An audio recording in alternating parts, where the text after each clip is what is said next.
Returning to the United States, and business leaders have followed the Prime Minister over to Washington, D.C. Among them is Andrew McKellar, the Chief Executive of the Australian Chamber of Commerce and Industry. Andrew McKellar, welcome back to Afternoon Briefing. I know a couple of weeks ago, ACCI was citing a survey it had done looking at who Australian businesses are trading with, and it showed that Australian business trade with the United States has gone through the roof. What's your message while you're over there in Washington about how to improve that situation even further?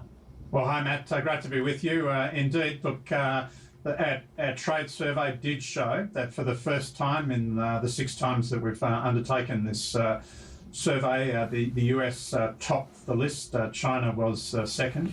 In all the previous surveys, China has been number 1. And I think what that says is that many trading companies are looking to diversify in their markets at the moment.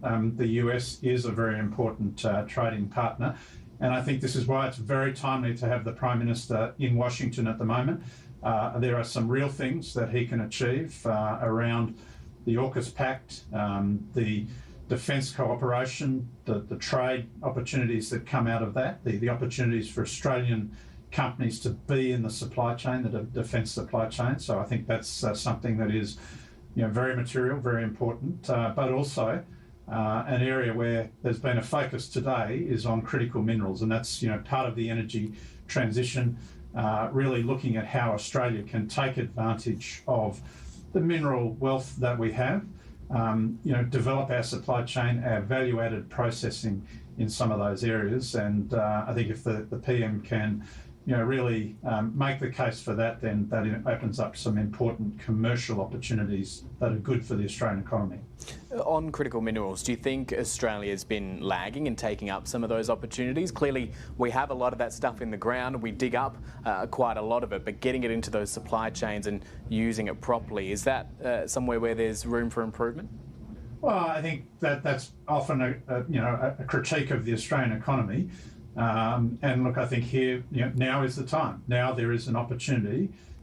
We are seeing really around the world a very strong focus on how we transition towards more renewable energy generation.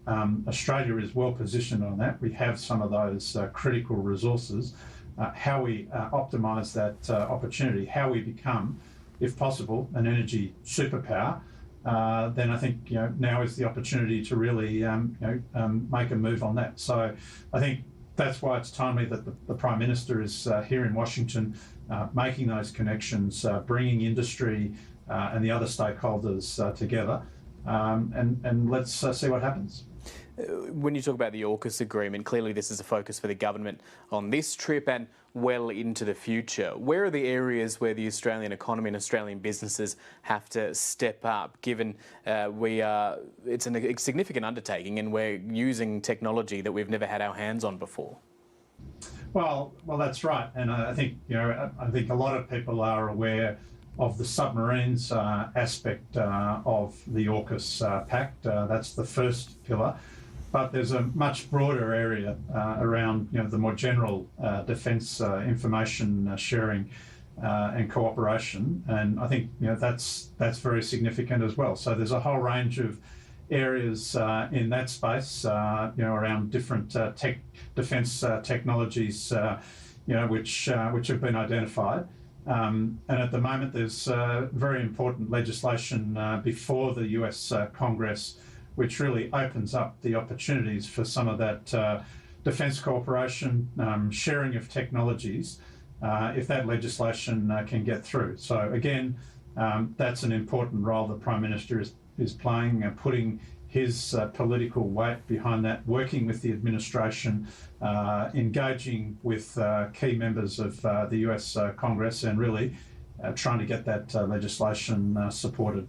Just very briefly, Andrew McKellar, before we let you go, you're all over the industrial relations bill that Labor is presenting at the moment. Yesterday, here in Australia, we saw companies like Uber, food delivery services, come out and say that as a result of this legislation, the prices that they pay for their services are going to skyrocket. It's going to cost Australians much more to have a burger delivered straight to their couch as a result of this legislation. Is that really true, or is this just further scaremongering as the government continues to argue when it hits back at those sort of claims?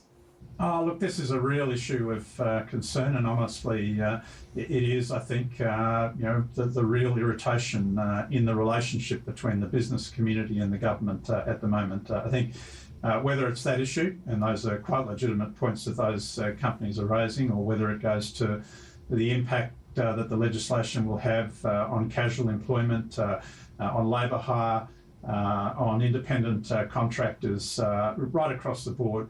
We think it's very bad legislation. It hasn't been thought through. We really urge the government to rethink its strategy here. We do think they need to take heed of some of those warnings. Otherwise, it's going to be up to the Senate to really put a stop to it. But it's not good for productivity. It won't be good for jobs in the future. And I think for that reason, the business community is very united in its opposition to what the government is trying to do in that area. Andrew McKellar, thanks for your time. Great. Thanks, Matt.